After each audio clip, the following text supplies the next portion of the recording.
Once again, it is your host, Arachnid Soul, coming forth with another gamer podcast. Once again, joined by Rumble. The topic today is a little bit vague, but if you listen, you'll catch on. We're talking about game developers, the people who make the games, their vision of what a final game might be versus the publisher, who's just kind of the bigger umbrella company doing the funding, who wants to make money.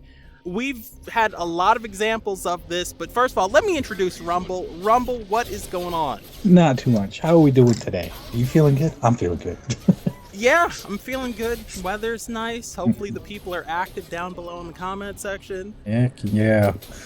When I think about a game developer that I really love, BioWare is always the first one that comes to mind, which it might shock people because I like playing a lot of indie games, but BioWare is a company that started as an indie company. It's something that EA kind of became the publisher of, and in return you saw things like Baldur's Gate become Knights of the Old Republic, become Mass Effect and Dragon Age. Now everyone's like BioWare. But when I think back to the first Mass Effect game, and I don't want to put any spoilers out there, aside to say if you haven't played it, drop everything, divorce your wife, don't pick the kids up from school, go get a copy of this.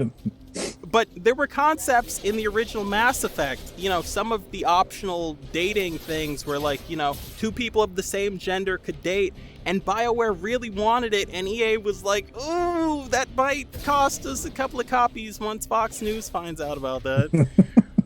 But, anyway, Rumble, I mean, I'm sure you've had experience reading about this or whatever. Well, I think BioWare is the perfect example of that whole discussion of the developer has a vision and then your publisher has a vision, and it totally gets destroyed somewhere down the middle.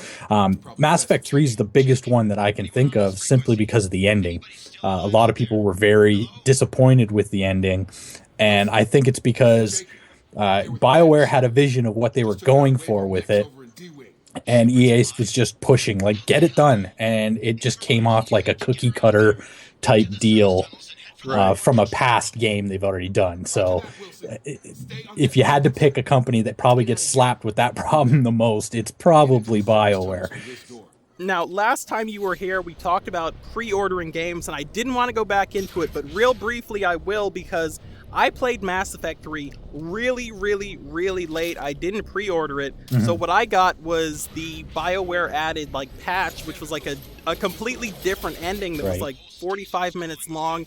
And I will say it, just so everyone out there hears a gamer say it, I actually did see the original ending as well. I didn't have a problem with the original ending. I liked the original ending. Me too. That's the whole thing. Everybody was going crazy over that problem, and I was like, what are you talking about? It was perfect. That's what I said. I was ready for something horrible because everyone said that, and I watched it. I'm like, that's brilliant. That's exactly how you wrap it up.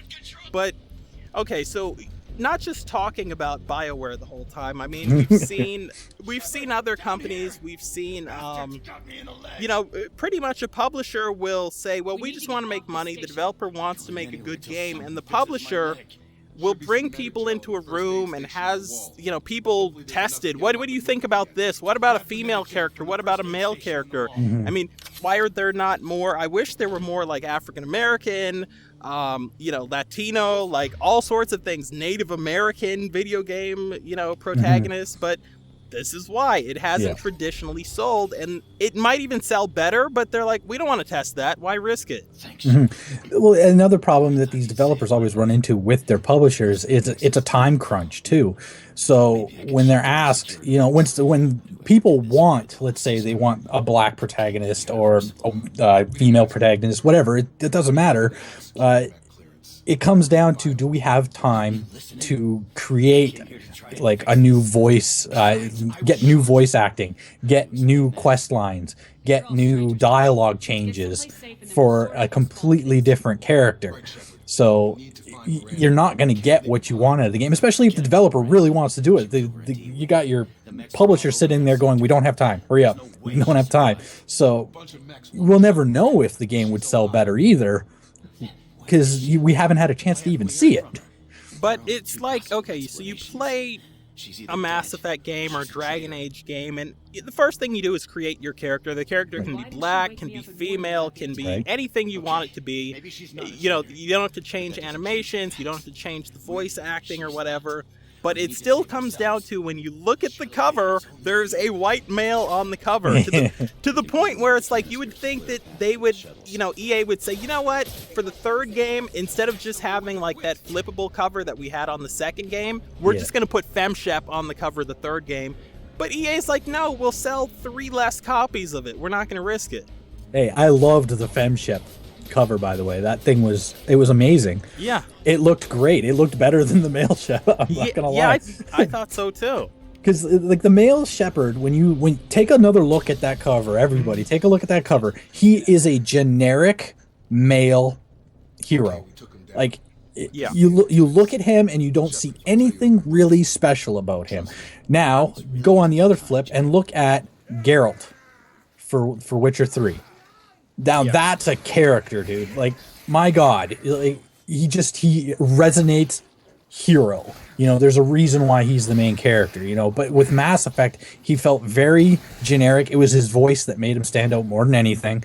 But as a character, he was very generic, and I think that's more so that you are the character. I think they were really gearing for that in the beginning. Yeah. But by the end of the series, it was kind of like, no, he needs to be his own character. So. And the other thing with Mass Effect is, like you said at the beginning, you are the character. It's supposed to be generic. Right. As you play through the games and you get to the third game, or you see someone playing footage with the default Commander Shepard, you're like, who the hell is that guy? Yeah. You don't recognize him. He looks boring. You're like, that's horrible. Mm-hmm. You know, and talking about The Witcher 3 or The Witcher 2 or The Witcher 1. Witcher in general. Yeah, one thing that impressed me was that you've got a main character on the box and he's got white hair. Mm-hmm. Now, we're trying to sell a game to males 18 to 34. That's our key demographic. To have someone on the cover that has white hair and could be perceived as like, oh, that guy's old. He's old. Like, that's kind of awesome that you would take that risk. Mm-hmm. And I just love the character. I think where his character arc comes from is that he's a very neutral character. You know, you could either go very evil or go very good, and it doesn't matter. Whereas other games like Mass Effect, going back to Mass Effect real quick, I always felt that need to go good. Mm-hmm. No matter what, I really felt that he should have been good.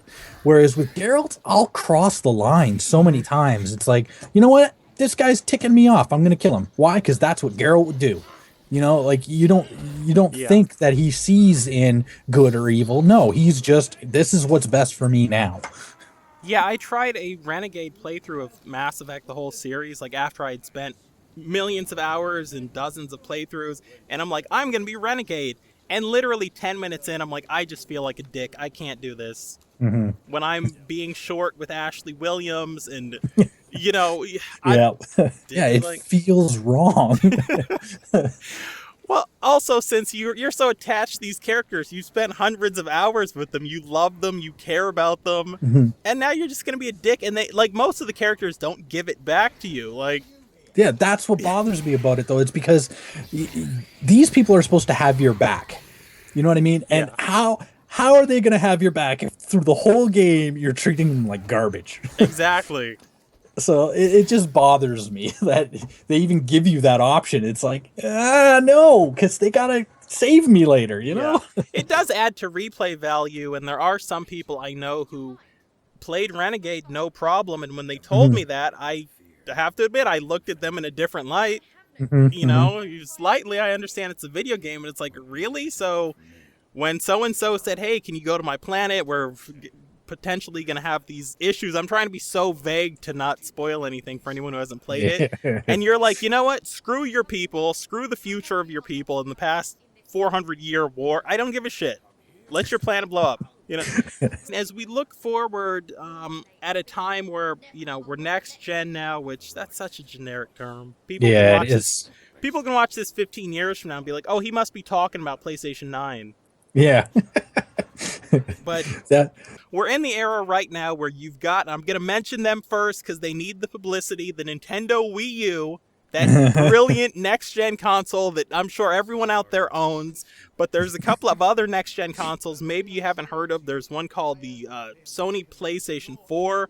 I believe Microsoft has like an Xbox One out.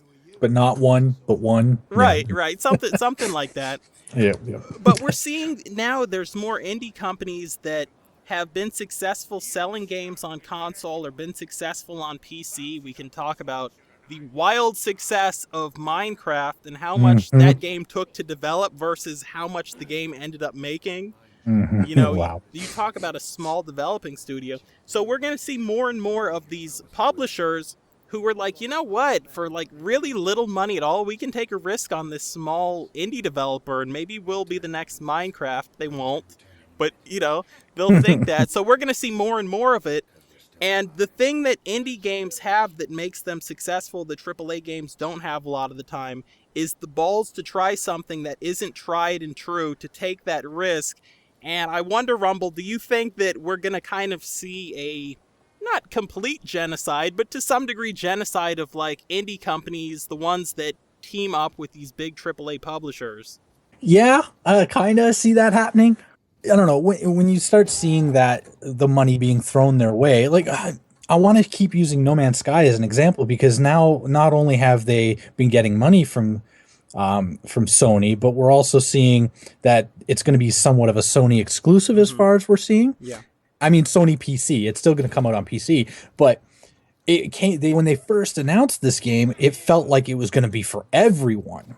And if you're a console gamer, you're like, oh, my Xbox One's good. But then you see Sony throwing money at it and you're like, okay, is that their own genocide happening right there? Are they killing themselves off? Because you just alienated a third of your entire...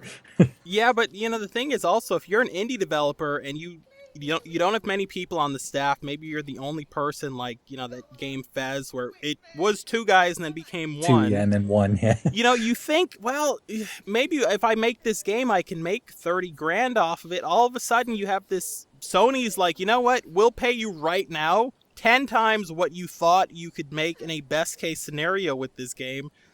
So, you know, even the best indie developer would say, well, hell, I'm really not selling out because that just means I've got funding to go make 10 other games I want to. Right. As for the whole concept of exclusives, it's like, yeah, Sony's going to want that. Microsoft's going to want that. If they, that hit game, they don't want that to be something that they put money into.